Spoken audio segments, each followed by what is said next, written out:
Buenas tardes, soy Juan José Matiz Gualteros del Grupo 40 del curso de Algoritmos de Programación del Programa de Desarrollo de Software. Primero hablemos del concepto de algoritmo. Un algoritmo es un conjunto de pasos ordenados y finitos que permiten resolver un problema o realizar una tarea específica. Estos pasos deben ser claros para que cualquier persona o computadora pueda seguirlos sin ambigüedades. Un algoritmo siempre tiene un inicio y un fin definido, y cada paso debe ser preciso sin tener que interpretarse. Son la base fundamental de la programación y la automatización. Un ejemplo puede ser una receta para preparar café. Primero se calienta el agua, se añade el café al filtro, se vierte el agua caliente y se espera a la filtración y finalmente se sirve. Existen dos tipos de algoritmos, los simples y los condicionales. Los algoritmos simples son secuencias de instrucciones que se ejecutan de forma lineal, sin condiciones ni repeticiones. En la programación, este tipo de algoritmos operan utilizando elementos básicos del código como variables, constantes, tipos de datos y operadores para procesar información paso a paso. Un ejemplo podría ser un algoritmo para calcular el área de un rectángulo. Primero se definen dos variables, el ancho y el alto. Se usan operadores de multiplicación y almacenar el resultado en otra variable. El flujo es directo y siempre se ejecuta de la misma manera sin depender de ninguna decisión adicional. Los condicionales incorporan decisiones dentro del flujo del programa.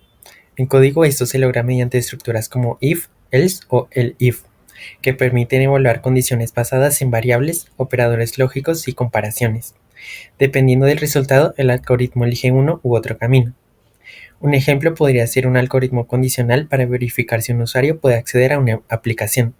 Si la variable edad es mayor o igual a 18, se permite el acceso. De lo contrario, se muestra el mensaje de restricción.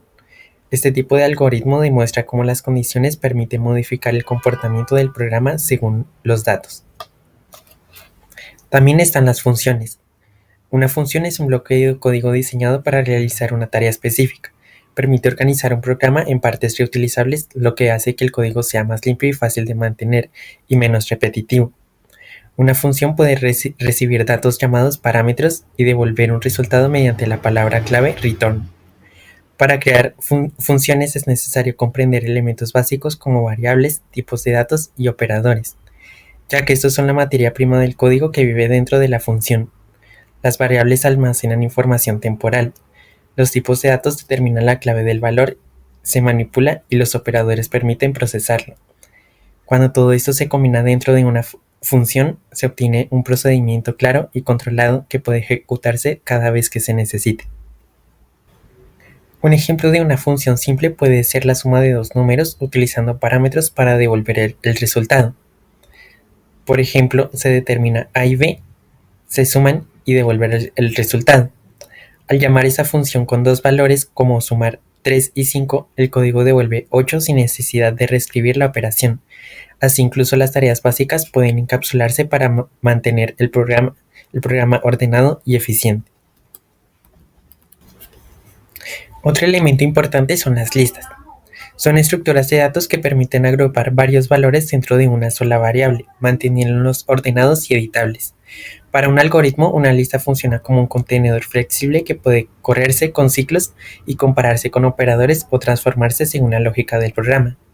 En código se definen con corchetes, por ejemplo los números 3, 7 y 9. Su utilidad aparece cuando el algoritmo necesita almacenar datos dinámicos que cambian durante la ejecución. Otros elementos similares a las listas son las tuplas, pero con una diferencia esencial: no se pueden modificar después de crearse. Esta inmunidad las hace útiles cuando el algoritmo necesita trabajar con valores que deben permanecer constantes para evitar errores lógicos. Se define con paréntesis como los puntos 4 y 2 y permite mantener datos organizados sin riesgo de alterarse, lo que aporta estabilidad al flujo del código y refuerza el control sobre las variables durante la ejecución. Existen dos tipos de ciclos, los ciclos for y while.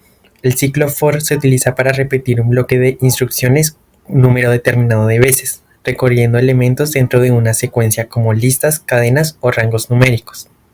Es ideal cuando ya sabemos cuántas veces queremos repetir el proceso o tenemos una colección de elementos que deseamos procesar uno por uno. Su estructura es clara y facilita la lectura del código. Generalmente se usa para tareas como recorrer listas, imprimir valores, generar series o aplicar operaciones a cada elemento de una colección.